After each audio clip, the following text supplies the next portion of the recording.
नमस्कार साथियों, मैं अनीता श्रीवास्तव आपका हार्दिक अभिनंदन करती हूँ।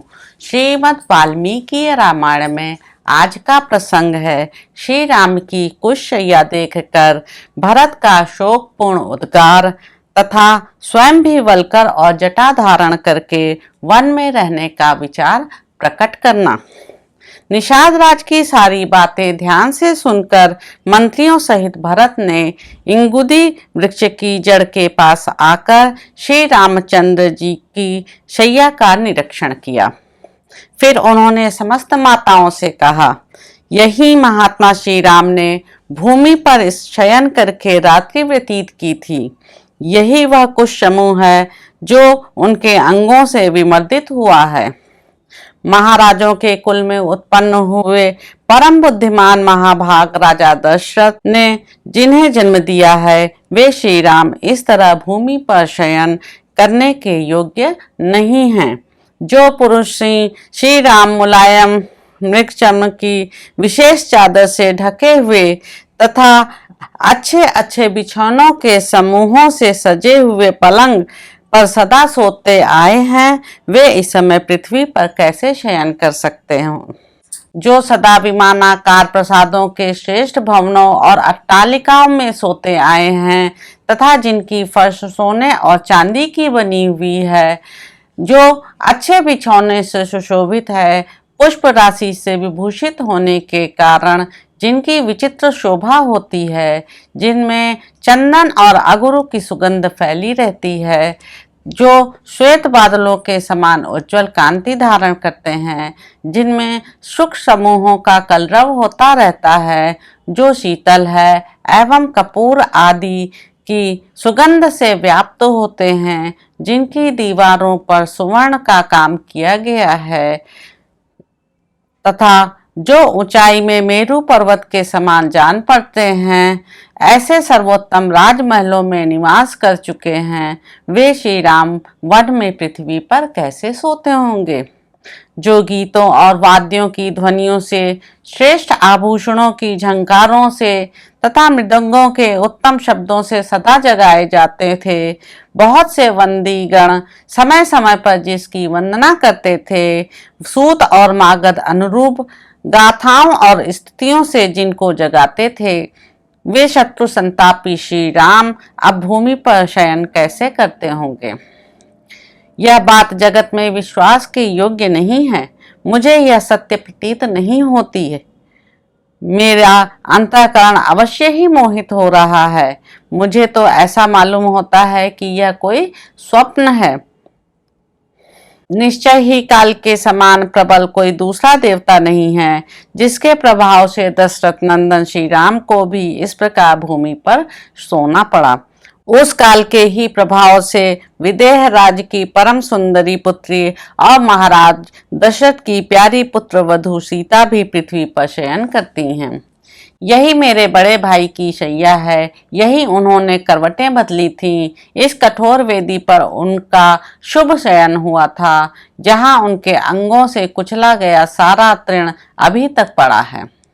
जान पड़ता है शुभ लक्षणा सीता शैया पर आभूषण पहने ही सोई थी, क्योंकि यहाँ यत्र तत्र सुवर्ण के कण सटे दिखाई देते हैं। यहाँ उस समय सीता की चादर उलझ गई थी, यह साफ दिखाई दे रहा है, क्योंकि यहाँ सटे हुए ये रेशम के तागे चमक रहे हैं।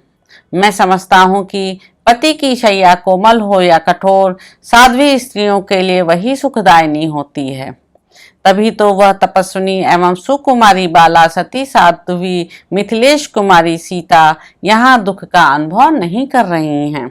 हाय, मैं मर गया, मेरा जीवन व्यर्थ है, मैं बड़ा क्रूर हूँ, जिसके कारण सीता सहित श्री राम को अनाथ की भांति ऐसी शैया पर सोना पड़ता है। जो चक्रवर्ती सम्राट के कुल में उत्पन्न हुए हैं, समस्त लोगों को सुख देने वाले हैं तथा सबका प्रिय करने में तत्पर रहते हैं, जिनका शरीर नीले कमल के समान श्याम, आंखें लाल और दर्शन सबको प्रिय लगने वाला है तथा जो सुख भोगने के ही योग्य हैं, दुख भोगने के कदापि योग्य नहीं हैं, वे ही रघुनाथ जी परम उत्तम प्रिय राज्य का परित्याग करके इस समय पृथ्वी पर शयन करते हैं। उत्तम लक्षणों वाले लक्ष्मण ही धन्य एवं बड़भागी हैं, जो संकट के समय बड़े भाई श्री राम के साथ रहकर उनकी सेवा करते हैं। निश्चय ही विदेह नंदनी सीता भी कृतार्थ हो गईं, जिन्होंने पति के साथ वन का अनुसरण किया है। हम सब लोग उन महात्मा श्री राम से बिछुड़कर संशय में पड़ गए हैं। महाराज दशरथ स्वर्ग लोक को चले गए और श्री राम वनवासी हो गए। ऐसी दशा में यह पृथ्वी बिना नाविक की नौका के समान मुझे सूनी सी प्रतीत हो रही है।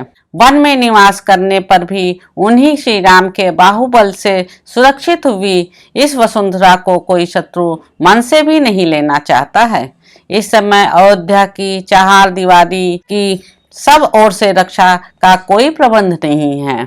हाथी और घोड़े बंधे नहीं रहते हैं, खुले विचरते हैं।